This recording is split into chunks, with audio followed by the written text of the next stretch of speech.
Hey, c'est la Team Lactée et bienvenue dans cette nouvelle actualité. Une actualité qui va prendre des allures un petit peu engagées et peut-être un brin féministe. Hein, je préviens tout de suite. Voilà, comme ça, si c'est pas votre cam, bah, vous pouvez passer cette actualité du jour. Sinon, en attendant, vous pouvez toujours vous abonner à la chaîne, enclencher la petite cloche et puis, si vous n'avez pas le temps de vous poser, mettre des écouteurs afin d'écouter l'actualité du jour. Allez, c'est parti parce que je vous ai déjà bien annoncé la thématique, donc autant plonger dedans tout de suite. Cet article nous vient de Télérama.fr et on nous dit l'allaitement entre interdiction et injonction, laisser les femmes choisir. Le titre en dit déjà bien long. Des chercheurs accusent les fabricants de lait infantile d'user de stratégies commerciales trompeuses. Alors je vous renvoie, il y a quelques actualités en arrière sur effectivement les articles scientifiques sortis par The Lancet, qui est un journal médical anglais, effectivement, qui vient tacler le marketing honteux, allons-nous dire, des lobbyistes des PCN. Dans le même temps, des mères se voient prier de ranger leurs seins dans certains lieux publics. Hein. On a encore la dernière que j'ai en date en mémoire, la dernière en date que j'ai en mémoire, je vais la remettre dans le bon ordre, c'est la maman qui s'est vue mettre dehors du musée du Louvre parce qu'elle allaitait. En France, l'allaitement reste un sujet hautement clivant. Est-ce que c'est qu'en France? Je ne sais pas. On a une magnifique photo, d'ailleurs, je ne sais pas si vous aviez extrait de la série photo Milk Way. En France, le taux d'allaitement est d'environ 65% contre 90% dans les pays scandinaves où le congé maternité est bien plus long. Photo de Vincent Ferrané. Alors, vraiment, allez sur son... Moi, je connais son Insta, il y a de très belles photos. En février, une enquête de la revue britannique médicale The Lancet accusait les fabricants de lait infantile de recourir à un marketing abusif. Je vous rappelle que nous avons fait une vidéo sur les articles de The Lancet sur cette même chaîne YouTube. Donc allez voir un peu plus bas si jamais je ne pense pas à mettre les liens. D'ailleurs, quand je vous dis que je vais mettre un lien, si j'oublie de mettre le lien parce que je me connais, n'hésitez pas à me le dire en commentaire. Mayanne, t'as oublié de mettre le lien. Ok. Comme ça, j'irai le remettre. Et ça vous évitera d'aller farfouiller sur la chaîne. Des stratégies commerciales jugées trompeuses pour vendre leurs produits qui feraient obstacle à l'allaitement maternel, à l'allaitement parental. Ce dont les scientifiques s'alarment au regard des avantages considérables et irremplaçables de l'allaitement pour les enfants, écrit l'OMS. En France, le taux d'allaitement est d'environ 65% depuis le milieu des années 2000, selon la Direction de la recherche, des études et de l'évaluation et des statistiques, et déclenche d'étranges passions contradictoires, pratiques, réactionnaires, symboles de l'aliénation des femmes ou soins maternels émancipateurs et féministes. Insupportable exhibition ou simple liberté de chaque mère de choisir comment nourrir son enfant. L'allaitement, geste intrinsèquement lié au corps des femmes, c'est pas intrinsèque, c'est sûr, charrie bien des interprétations et des oppositions qui ne désarment pas. Alors qu'aucune loi ne le proscrit dans les espaces publics français, de nombreuses mères subissent des regards réprobateurs, voire des interdictions. Effectivement, attention, il y a des lois contre l'exhibition, tout à fait, mais dans ces mêmes lois, il est bien inscrit que le fait de nourrir son enfant dans des espaces publics n'est pas considéré comme de l'exhibition. Voire même, il y a un projet de loi qui a été débuté par la ministre Fiona Lazar, qui serait une loi qui protégerait les femmes ou les personnes allaitant dans les espaces publics. C'est toujours un projet de loi, je ne crois pas que ça ait avancé aux dernières nouvelles. Est-ce que ça deviendra une loi un jour ? Je ne sais pas. En juin 2022, une jeune visiteuse du musée du Louvre, donc c'est celui-là que j'avais en tête, est sommée d'aller allaiter son enfant dans les toilettes. Bien sûr, vas-tu manger un sandwich dans les toilettes? Je te pose la question. J'avais fait d'ailleurs une vidéo réaction sur cette actualité. Un an plus tôt, un message devenu viral sur les réseaux sociaux rapportait la mésaventure d'une touriste australienne interdite d'allaitement à Disneyland Paris. Ça aussi, nous en avons déjà parlé. La presse et les réseaux sociaux diffusent de nombreux exemples de mères priées de nourrir leurs enfants à l'abri des regards. Des femmes se font encore chasser des magasins lorsqu'elles souhaitent allaiter, rappelle Anne-Florence Salvetti-Lyon, autrice en 2022 de « Mes seins, mon choix ». Pourquoi l'allaitement divise les féministes ? À la télévision, les principales représentations de l'allaitement le montrent sous un angle problématique, une tétée qui dérange les gens autour ou qui concerne un enfant jugé trop grand. Et c'est tombé avec ma fille de 6 ans, je me prends pas de réflexion parce que j'ai un compte plutôt bienveillant sur Instagram, et ici, vous êtes plutôt bienveillant, et jusque-là, je suis jamais tombée sur quelqu'un qui me faisait une réflexion, mais ça m'est arrivé, je pense pouvoir les compter sur les doigts d'une main quand même, les fois où effectivement on m'a fait des réflexions sur le fait que ma fille, ou à l'époque mon fils, était beaucoup trop grand. D'ailleurs, beaucoup plus sur mon fils que sur ma fille. Je pose ça là. Ces représentations contribuent au fait que l'on considère l'allaitement comme dérangeant. Les féministes divisées. Le sujet pourrait devenir polémique. En juin 2021, l'ancienne députée LREM, Fiona Lazar, donc je vous en ai parlé juste avant, a déposé une proposition de loi à l'Assemblée nationale pour créer un délit d'entrave à l'allaitement et rappeler formellement qu'il ne s'agit pas d'une infraction d'exhibition sexuelle. Et oui, c'est ce que je vous ai dit juste avant. Elle déplorait auprès du Figaro une confusion issue d'une culture assez patriarcale où le corps de la femme, sa poitrine, se résumait à un organe sexuel, alors que l'allaitement est aussi une façon de répondre aux besoins essentiels des enfants. C'est même la base, c'est la base. Je vous invite à lire, je ne l'ai pas ici, je vous invite à lire le livre Lady Sapiens du docteur Jennifer Kerner qui a la chaîne Boneless Archéologie pour comprendre comment tout un tas de petits grains ont été semés tout au long de l'évolution pour qu'on en arrive à une telle vision du corps sexué de la femme et non plus, et surtout de la poitrine sexuée de la femme et non plus simplement de sa mission première de nourrissage. La proposition de loi que l'Assemblée n'a pas étudiée avant la fin du mandat de la députée envisageait de punir les personnes qui l'interdiraient dans les lieux publics. Donc en plus de ça, le mandat de la députée étant fini, je ne sais pas si ça va pas finir aux oubliettes. Alors qu'il concerne par définition les femmes, l'allaitement divise jusque dans les sphères féministes. En 1949, Simone de Beauvoir le décrivait dans Le deuxième sexe comme une servitude épuisante des femmes. Dans les années 1970, la deuxième vague féministe a marqué un tournant. Il y avait deux courants relatifs à l'allaitement, un favorable et un défavorable, explique Laure Royer, professeure d'histoire et autrice d'une thèse sur l'allaitement et le féminisme. D'un côté, des féministes anti-allaitement qui affichaient la maternité comme un fardeau, et de l'autre, celles qui louaient le plaisir d'allaiter et y voyaient aussi un moyen de s'affranchir des industriels et des médecins et de mettre en avant le pouvoir du corps féminin.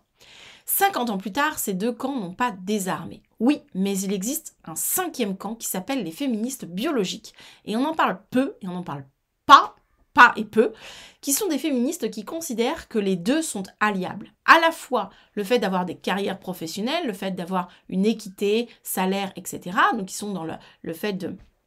On peut progresser, etc. C'était un peu le fer de lance des féministes de 49 avec Simone de Beauvoir, servitude épuisante des femmes, etc. C'est que, mine de rien, on restait à la maison et donc on ne pouvait pas évoluer aussi professionnellement. Il y avait aussi tout ce pan-là. Et donc il y a un troisième courant très très récent qui s'appelle, on l'appelle le féminisme biologique, qui lui est plutôt un courant qui dit « Hey, on peut avoir les deux en fait. » On en parle moins. On aime bien aussi parler des batailles. Les artificiels, les maternelles, anti-allaitement, pro, j'aime pas du tout, pour l'allaitement. On aime bien les sujets qui divisent. Sur le terrain sanitaire, et du coup parler du gris au milieu, parler du compromis au milieu, ça intéresse moins. Sur le terrain sanitaire, au contraire, le consensus est explicite. Pour les bébés, l'allaitement présente des avantages nutritionnels considérables, réduisant les risques d'infection et baissant les taux d'obésité et de maladies chroniques plus tard dans la vie. Selon le site de l'OMS, Organisation mondiale, donc pour tout le monde de la santé, de même pour les mères, de nombreuses études scientifiques comme les enquêtes sur la prévention des cancers dans le monde publiées par World Cancer Research Fund et l'American Institute for Cancer Research en 2018, ont démontré son effet sur la réduction des risques de cancer du sein, des ovaires, il manque l'utérus, ainsi que du diabète et du risque d'infarctus, rapporte Estelle Ledon, péricultrice et spécialiste en lactation infantile. À court terme, il permet également à la mère de diminuer les hémorragies du postpartum. Donc, la bataille entre les féministes qui ne sont pas pour l'allaitement et celles qui sont pour, il est plus, non pas sur les bienfaits du lait en lui-même, mais sur d'autres aspects. On est d'accord ? Nous demandons de conserver notre droit à décider, et je suis bien d'accord. Ce plébiscite scientifique, relayé par de nombreux pédiatres et sages-femmes, entraîne parfois de virulentes critiques envers les femmes choisissant de ne pas allaiter leur nouveau-né. En 2016, à la suite de la publication d'une précédente étude de The Lancet, qui révélait que généraliser l'allaitement pouvait sauver jusqu'à 800 000 enfants par an dans le monde, un collectif publiait une tribune dans Libération intitulée « Allaitement, cessons de culpabiliser les femmes ». Je vais aller jusqu'au bout du truc et je vais revenir sur quelque chose. Nous demandons de conserver notre droit à décider sans devoir affronter une culpabilisation permanente. Nous n'avons pas allaité nos enfants au sein et nous ne sommes pas des infanticides. C'est quand même traduire les paroles. On a l'art et la manière de détourner les phrases comme on a bien envie de les entendre quand même. Hein. On dit juste que l'allaitement peut sauver des vies. On ne dit pas que le fait d'allaiter... C'est pas écrit noir sur blanc que le fait de ne pas allaiter va les tuer. D'accord ? C'est pas ce qui est écrit. On a l'art de traduire comme on veut aussi. Hein. Méfions-nous de nos propres lectures des choses. Lisait-on sous la signature de Titou Lecoq, Pénélope Bangue, bon bref, plein de gens. Il faut cesser d'opposer le droit de la femme et en premier lieu celui de disposer de son corps, je suis d'accord, au devoir de la mère qui se devrait corps et âme à ses enfants, réclamait la tribune. Encore une fois, c'est pas parce que t'allaites que tu te dois corps et âme à tes enfants. Hein. Encore une fois. C'est pas parce que t'es une maman que tu te dois corps et âme à ton enfant. Je veux dire, dans des pays scandinaves où on a, par exemple, 18 mois de congé parentalité, soit 9 mois pour la maman, 9 mois pour le père, bon, bah c'est équitable. Hein. Y en a pas un qui se sacrifie corps et âme pour son enfant. C'est moite-moite pour les deux. Hein. Mais il y a pire, on essaie désormais de nous convaincre de notre choix égoïste, que notre choix égoïste met en danger la santé de nos enfants. Alors, pour avoir fait une vidéo sur les articles, les derniers en tout cas de The Lancet, il est bien précisé que ce n'est pas le choix des mères qui est remis en question. C'est écrit noir sur blanc dans l'article, je l'ai lu pendant la vidéo. Donc on dit bien qu'on ne remet pas en cause le choix des parents. On vient juste dire que, par contre, les lobbyistes utilisent des techniques marketing qui sont scandaleuses. Et c'est vrai. Qui sont trompeuses. Et c'est vrai, dans leur manière de communiquer, c'est trompeur et c'est scandaleux. Voilà, c'est tout, c'est tout. Mais chaque parent fait le choix qu'il veut. C'est pas parce que dans certains pays, on a ratifié l'ensemble du code de commercialisation des substituts au lait maternel, ce qui n'est pas le cas en France, et que donc il n'y a pas forcément d'affichage des PCN dans les pharmacies, on n'en trouve pas dans les grandes surfaces, qu'un pédiatre ne peut pas prescrire un PCN et qu'un enfant ne peut pas en prendre. C'est pas du tout. Et ça remet pas... si c'est le choix du parent, c'est un choix éclairé. Les parents font ce qu'ils veulent. Tant que le choix est éclairé, c'est toujours pareil. Tant que le choix est éclairé, conscientisé, j'ai bien pris tous les tenants et les aboutissants. Bah, tu fais ce que tu veux selon tes choix. Donc là, la tribune, pour moi, elle est clairement écrite par des gens anti-allaitement. Par des féministes anti-allaitement. Parce que bon, les arguments qu'ils donnent au jour d'aujourd'hui, 2020, 2016, pour la 2016-2023, bref, pour les années 2000, sont des arguments qu'il y avait déjà dans les années 50. Donc les gars, il faut peut-être renouveler vos arguments quand même. Hein. Et encore une fois, chacun est libre de faire ce qu'il veut. Incontournable avant la démocratisation du biberon au début du XXe siècle, l'allaitement, et encore, démocratisation du biberon, c'était avant ça, hein, l'allaitement relève désormais d'un choix des femmes sur lequel tout le monde s'autorise un avis. Alors, que ce soit l'allaitement ou que ce soit les PCN, produits commerciaux pour nourrissons, ça ne regarde que la famille. Personne n'a donné son avis sur un quelconque choix qu'une famille a fait pour son ou ses enfants. Encore une fois, et peu importe allaitement ou pas. Ça ne concerne personne d'autre que la famille. Déjà, rien que ça de base. Alors, allaiter dehors est indécent, ne pas allaiter est irresponsable. Personne ne dit ça. On dit juste que le lait maternel a des vertus que n'a pas le lait industriel. C'est tout. Maintenant, c'est votre choix, c'est votre donner des PCN. J'ai le droit de manger de la raclette tous les hivers si j'ai envie. Chacun fait ce qu'il veut. Pour autant, c'est pas parce que je vais m'enfiler de la raclette tout l'hiver que je ne suis pas au courant des effets que vont avoir la raclette sur mon corps. On est d'accord. On peut faire le choix de donner un PCN tout en étant conscient de ce qu'on fait et de ce qu'on donne à son bébé et de ce qu'on lui apporte ou ne lui apporte pas. C'est pas culpabilisant, c'est être au courant de ce qu'on fait. J'ai le droit de manger à 80% du temps bio, équitable, cru, vegan, végé, enfin, j'ai le droit de faire 80% du temps de mon mieux et 20% de m'enfiler à un fast-food si j'ai envie, ou une pizza ou un truc. Je vais pas culpabiliser, sauf que je sais ce que je mange et que ce n'est pas mon choix pour ma nourriture quotidienne. Je pourrais faire ce choix, mais j'ai conscience de ce qu'il entraîne. Donc ce n'est pas mon choix pour mon alimentation quotidienne. C'est tout. Je pourrais, je sais pas moi, boire un verre de vin tous les jours. J'en sais rien. Je pourrais faire du sport tous les jours. Bon, ok, je fais un peu de vélo elliptique, mais bon, ça casse pas trop pattes à un canard. Mais je sais... pendant des années, je reprends tout doucement le sport. Je vous l'ai déjà expliqué dans une autre vidéo. Je suis dans une optique de me reprendre en main, etc. Et j'ai été très longtemps très grande sportive. Très longtemps, 8 ans à peu près, sans rien ou presque rien. Et je m'y remets tout doucement. Mais je ne suis pas dupe. Je sais bien que cette période où j'ai pas fait de sport, elle a impacté mon corps. Je le sais. Et en plus de ça, moi, je connais mon organisme. Donc je sais très bien que personnellement, à titre totalement personnel de mon organisme, c'est pas tant l'alimentation, même s'il y a une part aujourd'hui d'alimentation parce que j'ai développé une candidose chronique et que l'alimentation inflammatoire n'est pas faite pour moi. Bref, c'est pas tant l'alimentation, moi, qui me pénalise. C'est le sport. Et c'est mon organisme. Et je le sais.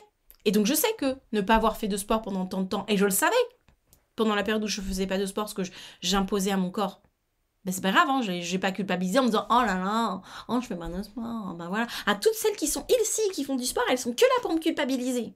Bah non. Juste, j'avais conscience et c'est un choix que j'ai fait pendant un temps. Voilà. Et j'ai pas culpabilisé de voir d'autres personnes faire du sport ou de suivre des comptes ici ou des comptes de nénettes qui faisaient du sport. Bah non. Au contraire, elles m'ont inspirée. Elles m'ont motivée. Elles m'ont inspirée. Je me suis dit, ouais, un jour. Mais c'était pas encore le moment pour moi. Un jour. Et c'est pareil, quels que soient les choix qu'on fait dans notre vie, à partir du moment où ils sont éclairés, je sais ce que je fais et ce que je ne fais pas, je sais ce que je donne, ce que je ne donne pas, je sais ce que j'apporte et ce que je n'apporte pas, mais ça reste mon choix, j'ai envie quand même pour X ou Y raison qui me concerne, qui nous concerne en tant que couple. Ben, vous faites le choix que vous voulez. On n'est pas dans la culpabilisation, on est dans l'information éclairée. Et j'ajouterais même, et ça je le dis à chaque fois, que l'information éclairée devrait même se faire auprès des parents qui choisissent les PCN. Parce qu'un PCN n'en vaut pas un autre. Tout comme un chocolat n'en vaut pas un autre, tout comme une carotte n'en vaut pas une autre. On devrait aussi informer de façon éclairée sur la composition des PCN pour les parents qui font ce choix, quitte à aller jusqu'au bout de l'éclairage et du choix éclairé. Bref, c'était ma digression. On reprend. Si les chiffres stagnent, en 2016, 68,1% des mères françaises allaitaient, ce n'est pas seulement à cause d'une ambivalence culturelle, mais aussi d'un faible accompagnement des pouvoirs publics. Alors ça c'est clair. En France, le congé maternité moyen est de 16 semaines, soit moins long que dans d'autres pays européens comme l'Italie jusqu'à 28 semaines ou la Suède jusqu'à 75 semaines. Et les femmes qui allaitent le font pendant une moyenne de 19 semaines, une durée que l'ancienne députée indépendante écologiste Paula Forteza jugeait trop courte, clairement, en juin 2022 dans un texte de blog pointant le vide juridique sur le sujet. Si comme Fiona Lazar, elle souhaite la création d'un délit d'entrave à l'allaitement, elle réclame également des politiques publiques facilitant le retour au travail des mères allaitantes. Alors, je finis. Par exemple, en généralisant le télétravail, en allongeant et en rémunérant l'heure d'allaitement actuellement prévue par la loi, qui normalement est rémunérée selon la loi. Je donne une formation pour les gens qui voudraient accompagner les parents allaitants. Par exemple, vous êtes doula, vous êtes marraine d'association, vous êtes animatrice de réunion, etc. Vous avez envie d'en savoir plus. Je donne une formation, tous les mois j'ai une session de formation ouverte pour une douzaine de personnes et je donne dans cette formation des outils justement pour accompagner les mères au fil du lait, elle s'appelle, au fur et à mesure. Et effectivement, on a toute une partie sur la reprise du travail et les droits Donc il y a des textes de loi qui vous sont présentés et l'heure d'allaitement, elle est dans la loi rémunérée. D'accord? Donc ça va même pas être mis en cause logiquement. Estime l'autrice Florence Salvetti Lyon. À titre de comparaison, en Scandinavie où le congé maternité dure en moyenne 1 an, le taux d'allaitement des bébés est de 90%. Forcément, on parle d'une mise en place de la lactation durant les 3 premiers mois de vie. Mise en place de la lactation durant les 3 premiers mois de vie. Forcément que si on reprend le travail avant ces 3 premiers mois, mais il y a des mères qui vont se dire « mais c'est pas la peine que je commence, je reprends le boulot dans 3 semaines ». Et j'ai déjà vu ce genre de cas. C'est pas la peine que je commence, je reprends le boulot dans 3 semaines. Ça ne sert à rien. Ça ne sert à rien que je me tracasse à mettre en place l'allaitement, parce qu'en plus, comme il est vendu comme une problématique, hein, elle se tracasse à mettre en place l'allaitement, ça aussi, tracasser, c'est un mot que j'ai entendu. Parce que, de toute façon, dans 2 mois, je reprends le travail. À quoi bon? À quoi bon? Donc, on a des mères qui ne tentent même pas l'aventure, qui aimeraient la tenter, qui la tentent même pas, parce que, de toute façon, les conditions sociétales, de travail et politiques en France ne sont pas favorables à ça. Alors, on nous a pondu les 1000 premiers jours. Les 1000 premiers jours, c'est les 3 ans de l'enfant avec tout un tas de trucs vachement sympas. Mais les 1000 premiers jours ne s'accompagnent pas d'un congé parental rallongé. Donc, on nous donne des petits tuyaux, mais à côté de ça, on ne nous a pas rallongé le congé parental pour pouvoir les mettre en place. Bon. Bref, ne me lancez pas sur le sujet des 1000 premiers jours. Vaste fumisterie. Ces dernières années, les langues se délient et de nombreuses mères revendiquent leur allaitement sur les réseaux sociaux qui relaient par ailleurs les reproches récurrents. Le clivage est toujours là, bien visible. L'allaitement aura sa place dans la société quand on n'aura plus besoin d'en parler, espère la puéricultrice Estelle Ledon. En attendant que l'on allaite ou non, le plus important est de respecter la liberté et le choix des femmes. Je suis, on ne peut plus, d'accord, et pourtant je suis accompagnante en allaitement. Donc je suis on ne peut plus d'accord avec ça. Faites ce que vous voulez. Comme dirait un grand philosophe nommé Balou, Pumba, pardon, oulala, laissez les fesses faire. Bon bah là en l'occurrence on le transformerait, et pardon Pumba, en laissez les boobs faire. Hein, voilà, tout simplement, faites vos choix tant qu'ils sont éclairés. C'est tout ce qu'on dit. Sur ce, qu'avez-vous pensé de cet article? Quel est votre positionnement? Et même si vous n'êtes pas pour l'allaitement, ou si peut-être vous n'avez pas été pour l'allaitement pour un premier, un deuxième, un troisième enfant. Venez témoigner en toute bienveillance dans les commentaires de votre idée, de votre point de vue sur l'allaitement ou le non-allaitement. Vous avez le droit aussi de dire votre avis sur le non-allaitement. En toute bienveillance, on n'est pas là pour dire que les mamans, elles empoisonnent leur bébé parce que, par définition, tu ne fais pas un enfant pour lui faire du mal. Déjà, on part juste de ce principe, de ce postulat. Tu ne fais pas un enfant pour le maltraiter, le mal nourrir. Tu fais un enfant parce que par amour, un peu par égoïsme, faut pas se mytho, mais par amour, parce que tu sais que tu as envie de prendre soin de lui, tu as à cœur de prendre soin de ton enfant, mais tu fais des choix qui te ressemblent et qui ressemblent à la vie que tu as envie de mener. Donc, en toute bienveillance, n'hésitez pas à donner votre avis sur cet article, votre avis sur l'allaitement ou le non-allaitement en commentaire et on en discute ensemble. Sur ce, c'était tout pour moi pour cette vidéo. Je vous souhaite une bonne journée née. Celles et ceux qui ont l'application savent pourquoi je dis ça. Je vous souhaite une belle voie lactée et je vous dis à demain pour une prochaine actualité. Allez, ciao!